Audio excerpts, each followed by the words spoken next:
Shamanic medicine it's a beautiful practice of sort of nature-based framework of healing. And so a lot of the work that we do, well, everything that we do is connected to nature.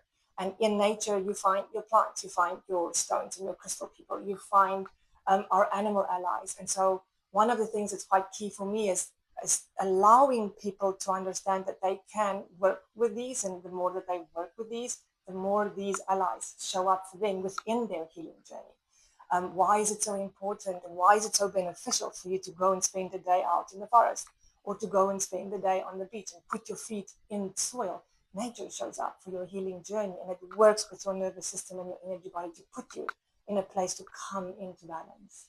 So would you agree that we've lost our relationship with nature, Yes. and that by regaining that, we Yes. gain so much more? Absolutely. Yes. I see it every day with people who make the choice to work with nature within their own healing journey versus those who say, well, I just didn't have time this week. It's almost as if there is a different level of perspective and a different lens to themselves when they do go out into nature. Yeah. And Alrina, what's some of the feedback that you've got from clients that you've worked with? What changes in their life when they start working with the medicine wheel? You know, everything changes. This thing shifts you the minute that you decide to walk the wheel. I think one of the things that changes the most is that what they thought needed to shift before they started is completely different than when they start to work with the wheel. I get people coming in saying, I want to quit my job because I don't like the people that are there anymore. They are mean and they just, they target me. Or I want to move to a different city and my family is an issue. When you actually start to work with the wheel, you start to understand what is my role within my world that I have. And they start to understand, if I can shift these things, I'm having a different experience. Some of those people are still within the same organizations, but they're applying themselves completely differently because they understand I am shifting through a different experience, and therefore I'm crafting a different life for myself. So it's never what you started out thinking. When it shifts, you just have a completely different perspective. And Alrina, you work with business people as well. So it's not just people who are sort of walking barefoot in the forest. No. Tell me what you do for corporates. Yeah. Yes. So because this is a wheel that brings things into balance. So you take anything that is in a state of imbalance or chaos or unstructured way, and you want to bring that into something that is a little bit more structured or peaceful or flowing. So my work with corporates is to look at the leaders within the business, the teams within the business, and the individuals within the business, and see where we need to bring some coherence. So I have created a solution called the Energy Solution for Leaders, where you actually then spend some time and see where are the areas that needs to shift within the business, and how can this reciprocity process, bringing things into balance, actually deliver that. And it's quite profound to see the change in the individuals that then resonate out into a team, that then resonate out into why did we all show up for work today. It creates a lot more clarity in understanding of the goals that we need to deliver, etc. So it's quite profound. And it's quite a wonderful thing to have you, because you're walking the two worlds. You've been in the corporate environment before, and now you're walking the shamanic path, and you weave both of them together. So my background in corporate has been around execution in terms of strategy. So I do understand the importance of having everybody sort of aligned towards a similar goal and towards a similar task.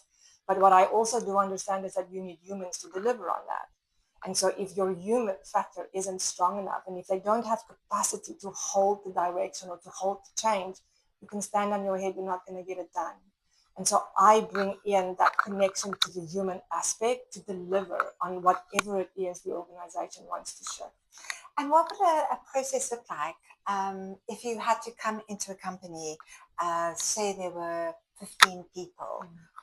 Would it take a long time, or would it be like a weekly session, or does it?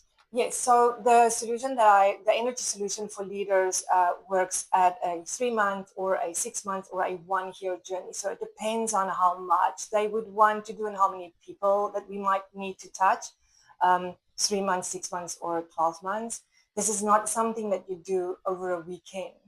you're not necessarily teaching people, the skill of how to keep time better.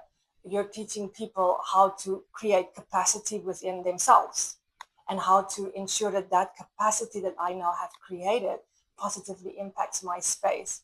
And so the offering is about a 3-month offering, 6-month offering, or a 12-month offering. And so it really depends on what, where they want me to touch that piece of work. It starts at a way where we would measure where people are. So we've also created a way of measuring where leaders find themselves today within their capacity to hold. And what we are able to do is what we are doing is, once we've done that measurement with the leader or with the teams, we are actually linking that to physical outcomes that the organization wants. So the things that they can pull the needle on to help create shift. So whether that is for them a skill or a specific capability or a business target or outcome, is to create that space here in order for that to be achieved. So the first thing that you would do is what I would call a calibration, which is where we bring that assessment in to say, let's look at where these teams or individuals are within their capacity to hold the shift or to hold the change, and then link that to what the business outcome is, I think. Super.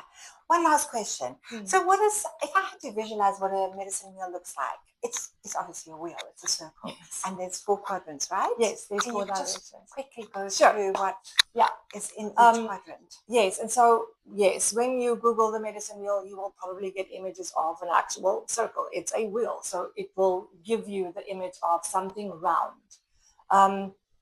What I like to call the wheel is a map. So if you could imagine that circle, that you could open it up into a map, and the map's going to tell you, how am I going to journey through this process that I'm about to embark on? And so, yes, it's going to give you 4 directions immediately. It's going to give you the south, the west, the north, and the east. In the Andean cosmology, which is where I work, we always start at the south. It's our connection point to Mother Earth, which is where we are rooted in our lives, in this life.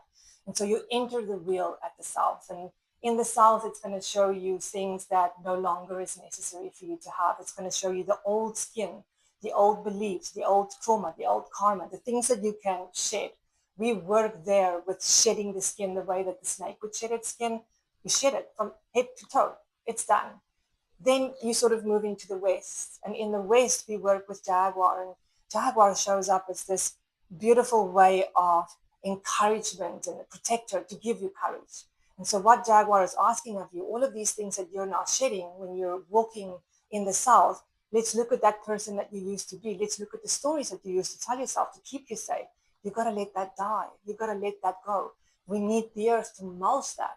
So you are faced with your biggest fear, which is the scenarios that you used to find yourself in, where you created a world that is full of safety, what you believe to be safety. And so you are faced with that sort of fear, and you need to release that. And through that journey, you have this little flame of courage that kind of activates within you. And that is the courage that you need to dream a different world into reality, which is then immediately what starts as you journey to the north, where we meet Hummingbird. And Hummingbird is this beautiful little creature that just shows you that life is brilliant and life is sweet and that life is full of endless possibilities. And for the first time, I find people, when they get to the north, they finally breathe and they finally say, oh my word, how did I live a life that was so small all this time? How did I keep myself so small?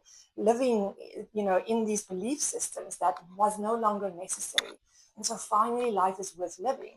It is excitement to get up in the morning to see what are the possibilities. And you really embrace that in the north. And then Eagle steps in from the east, and Eagle says, you can actually fly a little higher. Did you know that there are all these beautiful high mountains that you can actually fly all the way up? And you do that. You spread your wings at Eagle level at the east, and you lift yourself up and you go to the highest mountain, and suddenly you have this vision, you gain this tremendous insight. You look at your entire life and you go, all these decisions that I made out of fear, all these decisions that I made because I was anxious, I'm no longer going to do that. I'm actually going to start making decisions out of clarity and out of perspective. And then the other beautiful thing that happens at the east is a very deep understanding and knowledge of our connection to spirit. And spirit within this world that sits within all of nature also around us.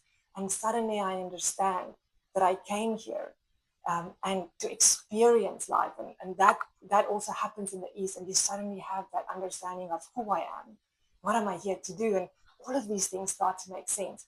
And then, of course, the wheel comes back again and says, oh, but this area in your life, you still need to shed a little bit. And that's when you start and you go again. And so it's this constant evolution of who you are as a person, to make space through releasing the old so that you can have space for more of who you are to come out. And so that's the beauty of the medicine wheel. Amazing. Thanks, Alrina. It's been so lovely having you It's my pleasure here with us.